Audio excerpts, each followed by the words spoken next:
I had traveled to the UK last year, just to look at some of the things that their road safety councils and road safety advisors are doing over there. And there's a whole education program on road safety and a whole education program on, how to, use the roads. So I think it starts before Project Right. So one of the things that we are hoping to do within over the next year or so is try to get the road safety in the physical education program. I think that if we add that to the physical education program, that will help as well. We have Project Right that's been in existence for years now. I did Project Right. Ellie, you did Project Right? Ellie is old, so you did Project Right. She's always telling people she ain't good on the radio. He's got you. This is how we started in 2026. Oh my God. I did Project Right. Yes. But what we also will see, hopefully this year, beginning of this year, is on the road training. So it'll be a requirement for our students to not have to take Project Right. They have to do on the road training. If there's, I know that TCD is developing that program. So that's something that we will see that will help because going to Project Right, you get to ride around the circle, but you don't really get the real experience until you're on the road. So we're going to see that definitely, which was the initiative underneath the road safety officer. Shout out to her. So we should see that, which will help as well. Yes, awesome. Yeah, I agree. But education is going to be. I told somebody, begin to be sick of me hearing me say, begin to be sick of me. Begin to be sick of me because I think that we are in a national emergency. We are, a lot of times where people will focus on, the gang violence, but there's a lot more that we need to focus on, and road safety is important. Road safety is also taking lives, taking our people's lives, taking our brothers, our sisters, our cousins' lives. So we have to find a way to shift the mindset of our people so that we can, so we don't see loss on our roads. Yeah. And I mean, in my other capacity, I've made a lot of pains to bring this awareness forward in the house and the public. And I have mentioned something about education, and someone came to me and said, well, what about the other people? Because, when we think education, we think, primary school, middle school, high school. But unfortunately, road collisions and stuff are happening from people of all ages. So how do we, work in a way to because I know overseas, sometimes you get a point against your license and you have to do this mandatory course or mandatory whatever to get your license back. Yes. How do we get that education to the older members of society who are also riding recklessly and driving poorly? Outside of beating them at the head with commercials and we there are some recommendations that the Road Safety Council has put forth to the director and to our stakeholders about some of those things. In the States, if you get caught speeding after a certain point, you have to go to a mandatory driving instructing class. If you've been off the road if you get out at certain points, you have to take a certain amount of workshops and stuff. So some of those things that we will see hopefully in the later part of this year being enforced into our policies in force, so that we can help those other folks. Another thing is that the education just don't stop at the schools. We're going to be going into the communities, into the community clubs, and also encouraging those folks to make good decisions. One of the things that we are also doing is talking to the bars as well, because it's there as well, right? There's something in the legislation when it comes to tips training, which is that you're actually not supposed to serve someone who looks or intoxicated, right? So some of those enforcements we have to bring back to the forefront as well. So we're going to be speaking with the clubs, the community clubs, to also help educate them on some of the things that they should be looking for to help this whole issue. Yeah, and enforcement is a great segue. Yes, because this is something that I think it's I wouldn't say across the board for Bermuda, but we have an enforcement issue. I think a lot of times we look for new legislation or new policy, but it's actually there already. It is. But it's just not being enforced. It is. Do you see that on in your experience? I mean, I know it's been a year, so I don't want to, but I know you've seen a lot in a year. Yes. I preach enforcement every day, and that's one of the things that, around our table in the Road Safety Council, we have the privilege of having, Bermuda Police Service around the table. We had the privilege of having public works and all those, technical officers around our table. And that's one of the things that I, push forth to Bermuda Police Service. How can we get enforcement? How can we get more enforcement? Like, what's stopping us from, enforcing the law and enforcing the penalties? Like, we need to make sure that that's being done. And in everything, there's some loopholes. But that's one of the things that the message that we're also pushing towards, the magistrates and the police service. Like, listen, if you enforce the law, then behaviors will change. And I think that we see a lot of lawlessness now because people feel like, well, I'm just going to get a slap on the wrist or I'm just going to get off. No, we need to change that as well. So that's also one of the things that we're looking to this year, have our people make sure that, whatever loopholes it is, let's clean it up, let's close it up so that, people can be penalized for this bad behavior, these penalties. So I found it was difficult child, bad behavior. But it is bad behavior. Yes, it is. It is bad behavior. It is. So, yeah. And I mean, obviously, it's been a year. And I just wanted to kind of give you an opportunity to say how your life has changed since taking on this role. Because come on. Listen, I'm a bike user. I let them ride bikes, and I know she don't. I'm petrified of bikes. All right, y'all can judge me if you want to. You won't find me on a bike. But since I've taken the role, there has honestly been some conscious decisions I had to change. Now, I was on the Road Safety Council before I took on the role as well. But being the chair, everyone's looking at you, right? But also you're also enlightened to see a lot of. Your eyes are open a little bit more, so I've been a bit more cautious, while using the bike and in the car. But what I used to hate fastening my helmet. It used to annoy me, right? Yeah. So since being on the Road Safety Council, I'm like, but yes. But even wearing the right type of helmet, I like to know that Nolan's are sexy, Nolan's whatever. But after seeing this guy who I was listening to his story, who he was just riding on the day, just gotten it was wet. It wasn't even wet. He just got in some sand, he slid out, and his whole face was altered just from not having the proper helmet on, so there's a lot of things that, we can do. And there's a lot of things that, I've encouraged my friends, every time I leave work now, I'm like, don't drink and drive. Don't do this, but just to encourage our people to, be better. So yes, there's been some changes in my life. Yes. Don't drink and drive, LA. Yeah. There you go. I don't know what I do. Zero tolerance. Antonio's been on me today. I am. I miss you. But no, I mean, but in all honesty and in all seriousness, like, as you mentioned before, it starts with the education. Yes. Right? Like, especially with going into the schools and going to the young people, especially like in primary school, middle school. Because I'll be honest, it'll be your own kids. Yeah. It will be on my son, for the longest time. I'll admit this on the air. I'll be transparent. Okay, let's do it. For the longest time, I would always tell, before my mom, when she would be driving, like, Ma, don't text and drive, right?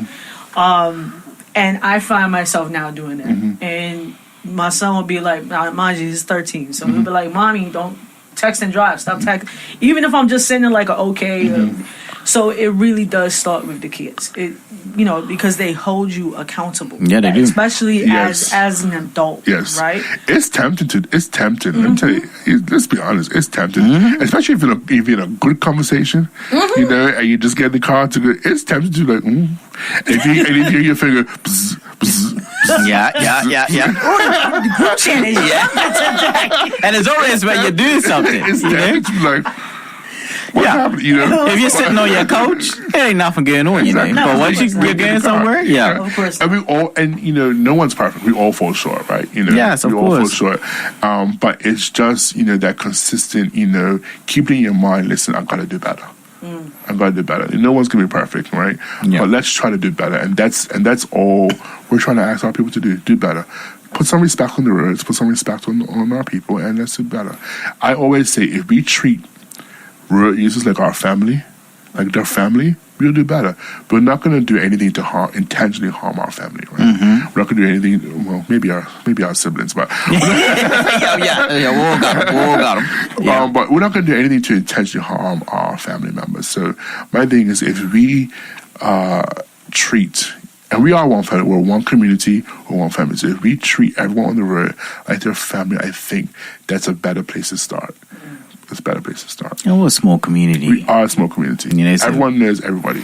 Yeah. You know, and when one person dies, it affects a whole community. Definitely. So, you know, let's, you know, and there's a difference between accidents and collisions. You know what I'm saying? Mm-hmm. Accidents are, you know, the tire popped, you know, right? You're on the road, right? Accidents are, you know, maybe a rock fell off, you know, something fell in the windshield wiper, the windshield and the windshield crack. That's an accident, right? Yes. Collisions are things that we can actually change. So driving while, you know, intoxicated, you hit a car, that's not an accident, that's a collision. You caused that, right? Mm-hmm. So we have to start to begin to understand that as well, you know. There's a difference between accidents and collisions. Stop causing collisions. Stop. Change our behavior, and you'll see better. You'll see better times. Yeah, absolutely. I definitely holding our, and just to go back to your point with regarding, especially when it comes to drinking and driving, right? You brought up the point where with tips, they like as a bartender is supposed to, if someone seems intoxicated, they're technically supposed to cut you off, right? And then you may have, I'm just playing devil's advocate, right? So don't yell at me, but you may have that friend, right? That, you know, will be like, all right, well, if I'm out with Dwayne and Dwayne's intoxicated, pause, and he's like, yo, LA, go get me another drink, right? It also takes accountability for the friend as well. Yes. Like if you see that your boy or your ace girl is intoxicated and you know that they're driving, that's when you have to be like, yo, give me your keys. Yeah. Because at the end of the day, like, you know, and I'm just saying, like, you're talking about education, and it goes back to the education point. We also have to hold ourselves as individuals accountable as well. Yep. Right? So, like you said, think about people as your family members. Like, as a friend, I'm not going to let Dwayne go out there and drive his car intoxicated. We're going to take a taxi together. Exactly.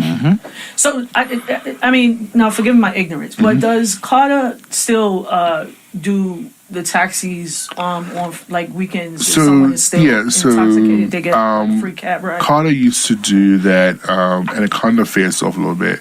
But that's actually also one of the things that, you know, we're going to be partnering with Carter to do is provide, you know, transportation for people who may have, you know, having a good time out in the town, and, you know, provide taxis, minibuses, or whatever. It was also something that we also encourage event planners to do, to have a transportation plan in their event planning. So, you know, you're having, you know, event, you know, you're going to have the alcohol, you know, find alternative ways to get people home, you know. Last year, you know, we did a ferry for, I think it was for Cotton Match, we did a ferry from Somerset to town so that people won't be driving and drinking and driving on the roads, right? So put a transportation plan in your event. You know, have the minibuses, you know, taking people to certain drop-off spots, or have taxis, you know. So we also have to kind of help our people as well. So that's something that you'll be seeing, you know, come back to the forefront within the first quarter as well. All right. Especially when we have like high season, like, you know, Christmas, Cotton Match, you know, there's high times you definitely see that, you know, coming forward. Definitely. Yeah. Well, with that, I think we'll go to our first break. Hey, come back and continue our conversation. Are you searching for replacement parts for your vehicle? Look no further than E&B Trading Company Limited. Conveniently located at 66 North Street in the city of Hamilton. We offer an extensive selection of high-quality aftermarket parts at competitive prices for most makes and models. E&B Trading boasts the island's largest inventory of alternators, starters, and components. Whether you need service parts, brake suspension parts, or special orders, give us a call, 292-8014, or drop by our location at 66 North Street. E&B Trading, your go-to source for all your automotive needs. Access to the news just got a whole lot easier. The Bermuda Today app puts the day's top stories right at your fingertips. Breaking news, sports, live events, plus major headlines from around the globe. One click and you're in the loop. Have your say with interactive polls and real-time conversations, because your voice matters too. Engaging, relevant, responsive. Download the Bermuda Today app now. Free from the App Store or Google Play. Bermuda Broadcasting Company, your trusted news source anytime, anywhere. Island Trading is Bermuda's destination for elevated indoor and outdoor living. Modern styles, timeless comfort, effortless island vibes. Catch us every second Wednesday on Ocean 89 and the last Thursday of each month on Power 95 or Inspire 105 for design tips, trend spotlights, fresh ideas to help you shape your space. Island Trading, inspired living, island style. Visit us in store or online at islandtrading.bm. Burmese hip hop, R&B, and reggae authority. Blazing the big jams 24/7, clear and strong across Bermuda and the world. So don't touch that radio, or we'll do this to you. And welcome back to Motion to Adjourn. If you're just joining us, we are here with Bermuda Road Safety Council Chairman Altonio. And just on that note, we had a little transition with you coming in now and asserting yourself as the chairperson. What are some of your objectives? What's something that you can say, okay, when I step back from this is something I hope to achieve? I think I want to see more education, and I want to see some more. There are some policy changes that I would like to see happen within our Road Safety Act. And that's actually one of the things I'm pushing for now. I won't speak on it now, but there are some recommendations, actually 3 recommendations that we're putting forth within this first quarter that I would like to see change. And some of that is low, harsher penalties, but also I'll speak to a little bit of it, giving the police, more ability to do on-the-spot fines. Some of the changes we want to see also in due care as well. So I think when I leave from this post, whenever it is, hey, the minister may not appoint me in next month. Yeah, right. Yeah, it's coming up. Yes.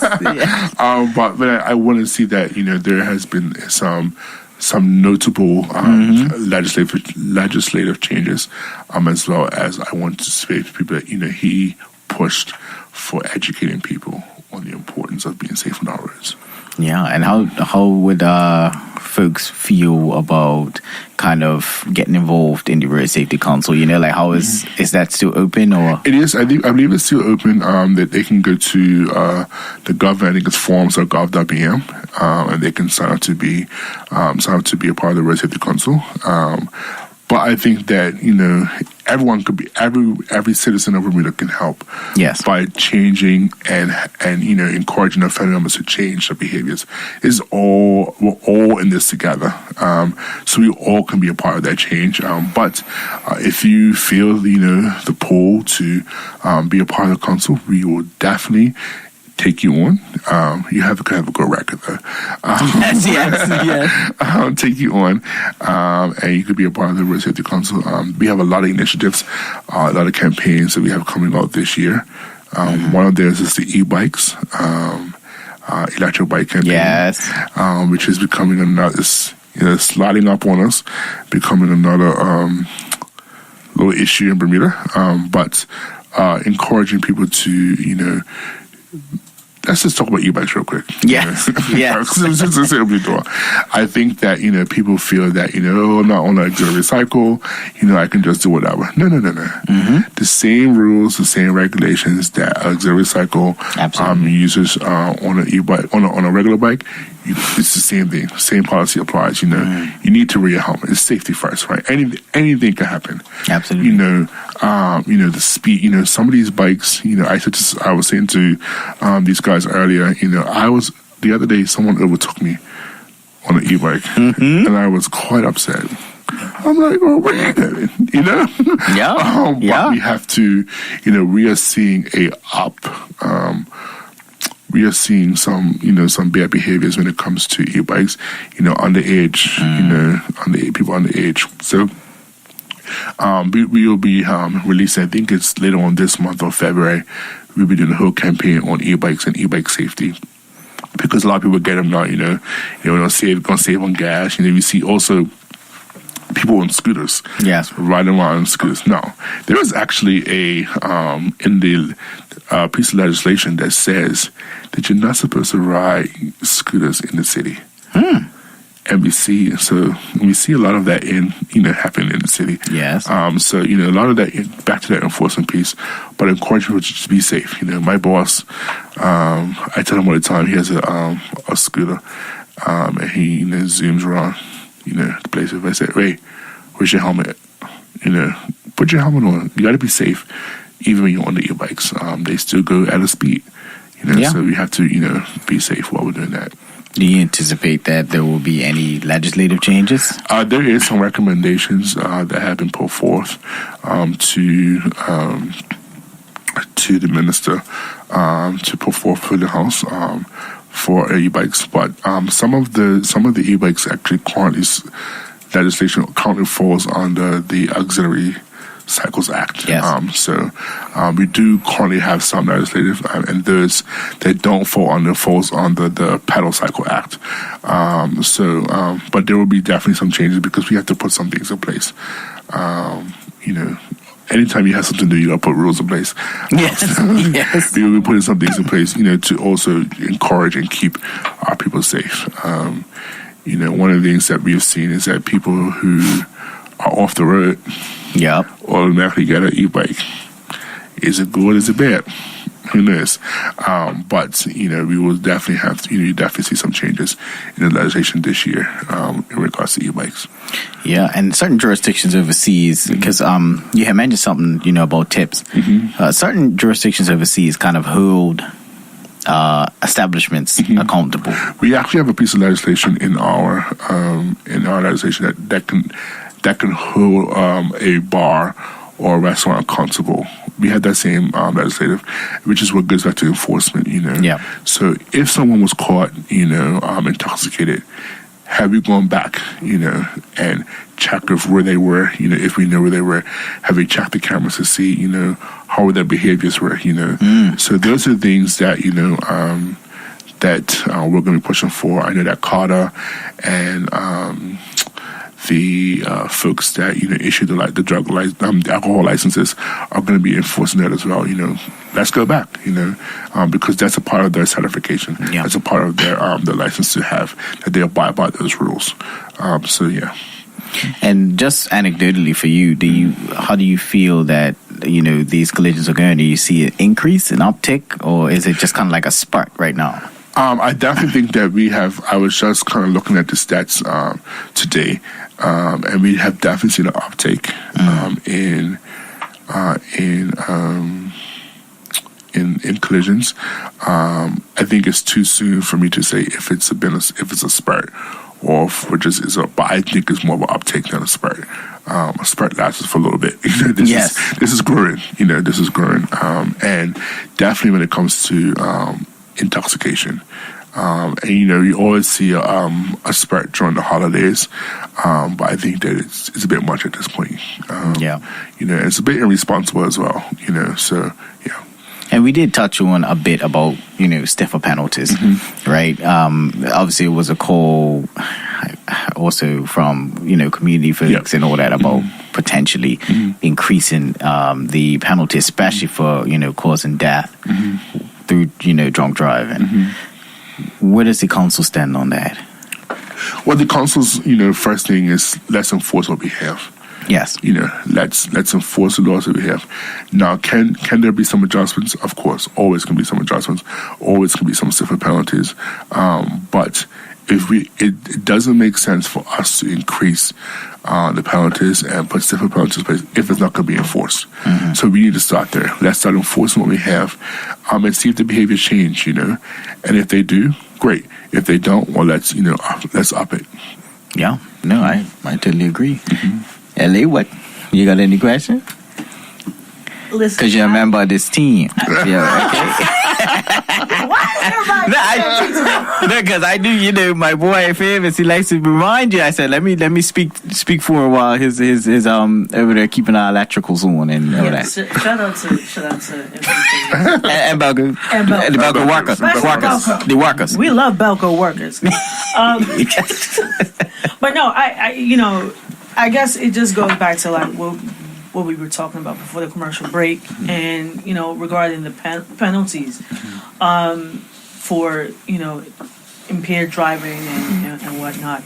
I really don't have anything to say, because it's pretty straightforward, right? Yeah, it is. Like you said, like you have to, as drivers, right? Whether it be or riders for bikes as well. You just have to be accountable for the choices that you make, right? Yeah.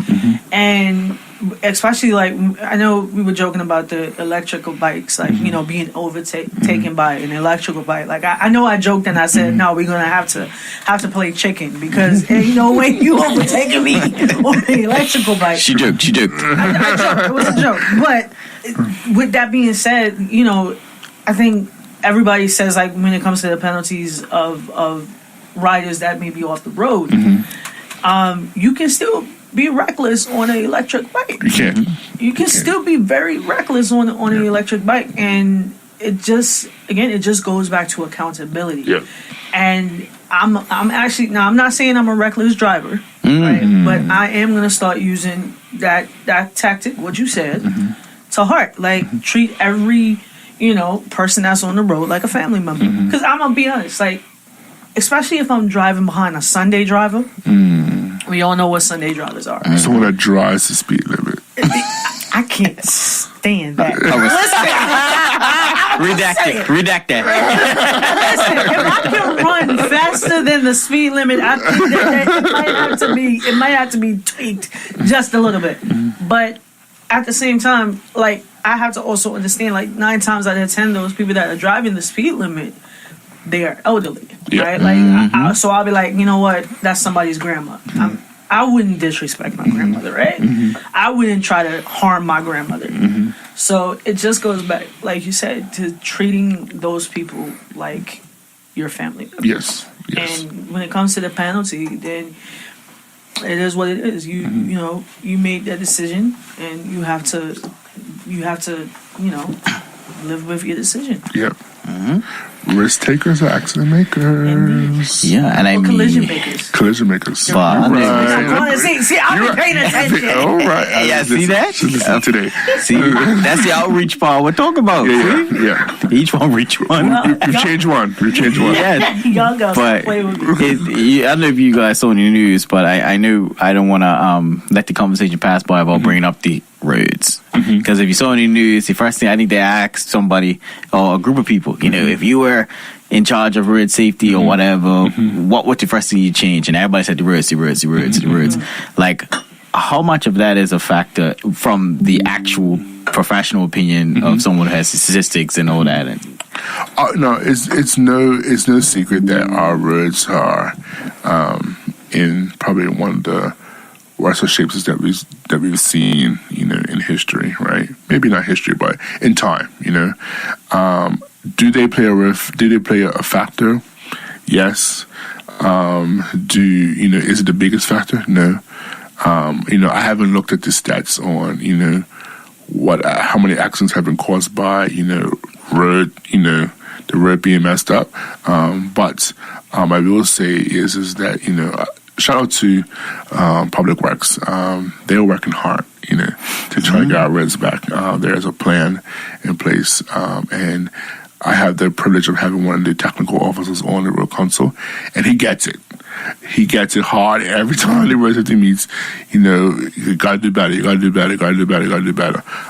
But it does play a factor. But you know what else plays a factor that we never really talk about is how we take care of our vehicles.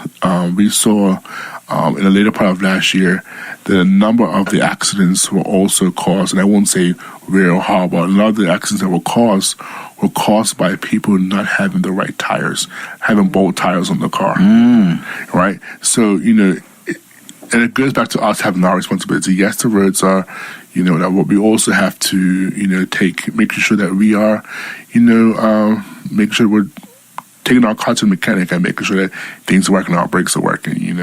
We don't have bolt tires. Some people, unfortunately, run that tire till the wire comes out. And on a wet day, on a corner, it's no one's friend, right? Yeah. So the responsibility goes. Yes, the government has a responsibility to, make sure that our roads are operational and make sure our roads are intact. But we also have a responsibility to make sure that our cars are safe. Our cars have the right tire pressure. Our tires are, got traction. Our brakes are working. Our indicators. All those things. We have the responsibility to do as well.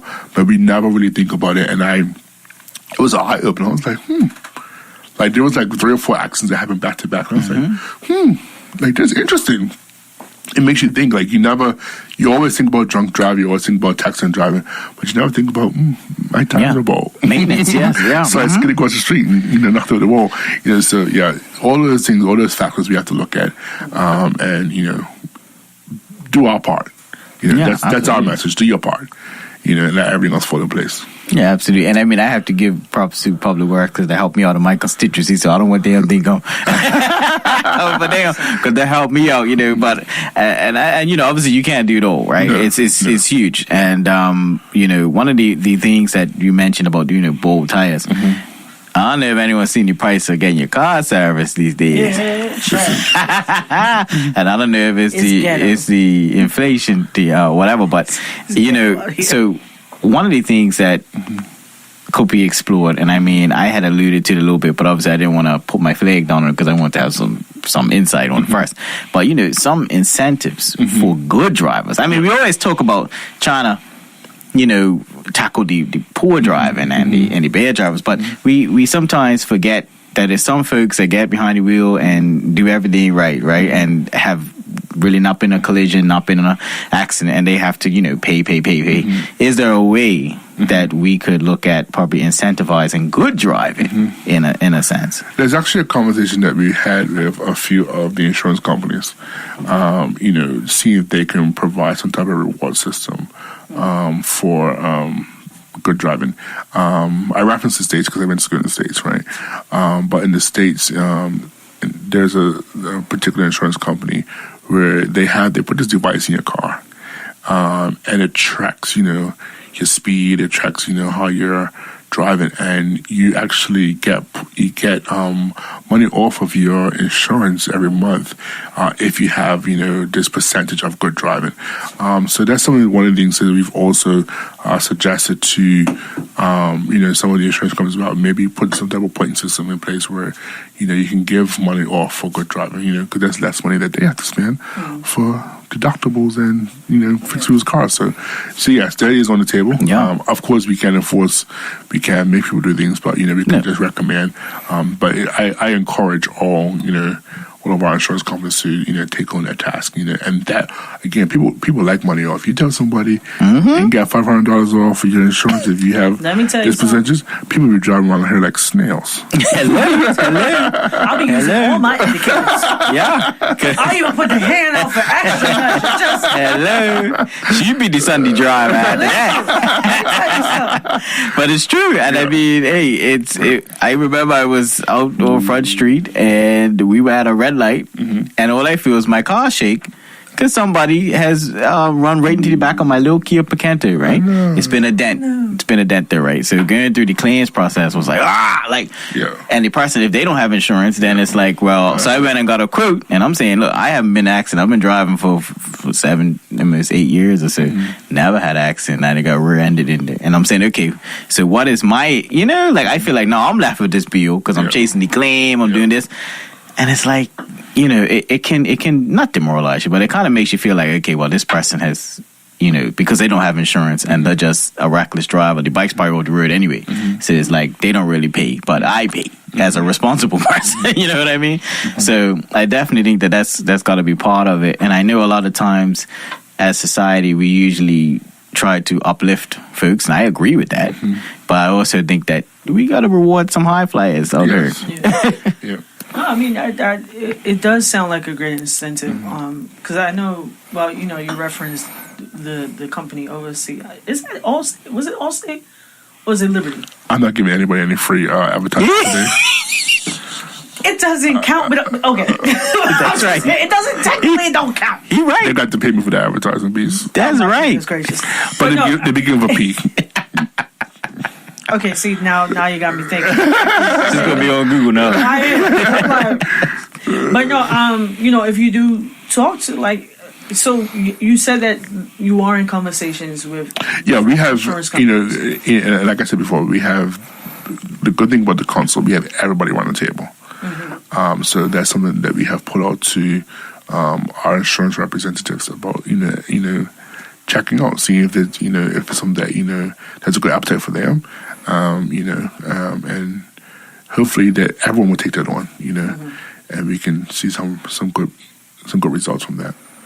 Absolutely. I know that I wouldn't have that percentage. Hello. Okay. Let me tell you something. Because we how this insurance prices are set up today. Let me tell you Okay, something. cool. Yes. I think it's just cruel how we have to do it around our birthday. I just want to put that out there I do. to our insurance partners. Listen, that is just wrong. But I can tell you never forget. You never forget. You have no excuse. You have been trying. excuse. You been trying. Oh yeah, it's my birthday. I can go have a little staycation. But like, man, I gotta pay my insurance and car license.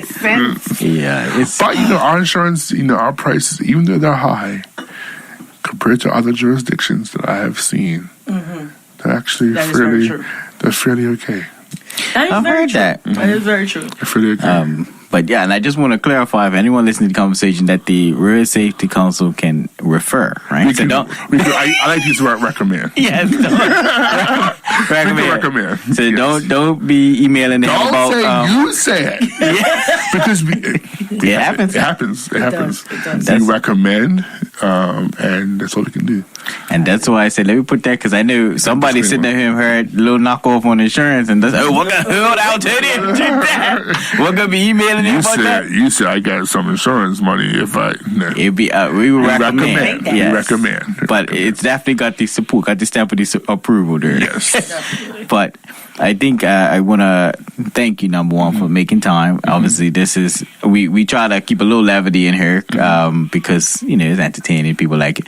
But it's a very serious topic, and we appreciate you making the time out to speak to us.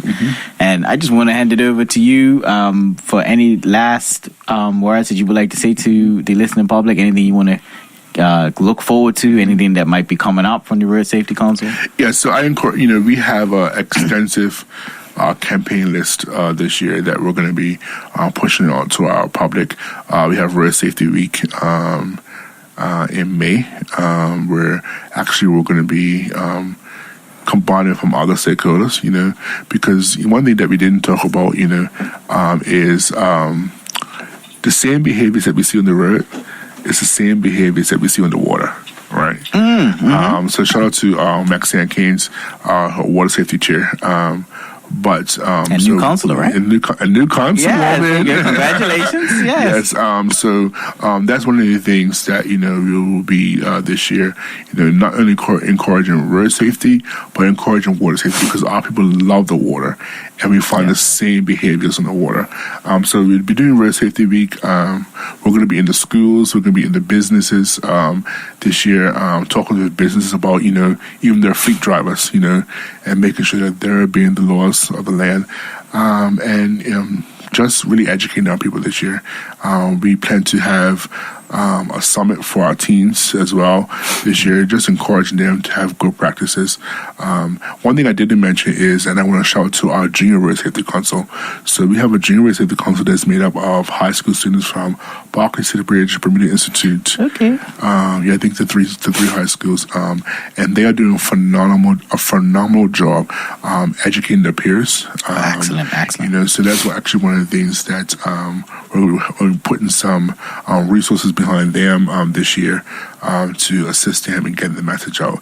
It's not like your peers telling you, yes, do better, right? So we're going to be pushing them this year as well, putting some resources behind them to make sure that they're able to, get the message out there as well. So shout out to our Junior Road Safety Council as well. Yeah, that's excellent. And I mean, sometimes people just need that extra tap to think twice, right? And people don't even really realize how important it is to just say to somebody, you really want to do this? And once they get that second guess in there, maybe I don't need that other drink, maybe we could go and do something else. Zero tolerance. Yes. Zero tolerance. Absolutely. The law says 0.08, but we put zero tolerance. Yes. One drink is more than enough. One drink is too much. We try. We hope. Bermudians like to drink. They like to drink. But I need you all to like to drink and walk home or drink and get a taxi. That's right. Every drink you have, that's put $5 aside for a taxi ride home. Please. Absolutely. Please. Or designated drivers. Find a person who loves a good soda or loves a good mocktail. That's me. Get that designated driver. Listen, I don't have to start a business for designated drivers, start paying people to be designated drivers. But listen, that was my side hustle. I get you, bro. Designated drivers are so important in this season. And just where can folks find the Bermuda Road Safety Council to follow you? What's the handles and all that? So Bermuda Road, we are BDA Road Safety on Instagram. They can do Bermuda Road Safety on Facebook, YouTube, Bermuda Road Safety. If they want to reach out to myself, they can email me at chairman@roadsafety.bm. If they go to our website, roadsafety.bm, they'll be able to find all of our handles, all of our blogs, everything road safety related, they can find on our website. Okay, perfect. And with that, LA, I'll give you the mic if you want to have anything last and to thank our guests for coming all this way, putting out with you. Listen, I don't know what was in your farine pot. It was farine. It was definitely farine. But I don't know what was in your farine pot. But y'all have just been going at me today. You just missed me, huh? Yeah, we did. I did. It's been a little while. We was over for 2 weeks. But no, honestly, Altonio, thank you so much again. Thank you for having us. For coming through. This is definitely an important conversation, and we should have you back soon. And, I'll be back. I'll invite myself.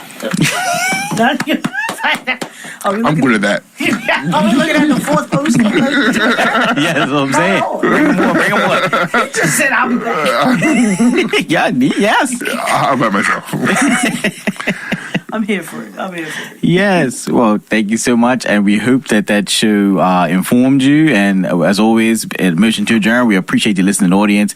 And we encourage you to please be safe on the roads. And if you do celebrate, please celebrate responsibly and get home safely. And also remember that you have a responsibility to make sure your loved ones get home safely as well. Absolutely. So with that, we have another one in the can. We will be back to bring another show to you the following Thursday. Thank you so much to Altonio for coming. Thank you. We'll see you. Well, we won't see you, but we will be here next Thursday. Take care, everybody.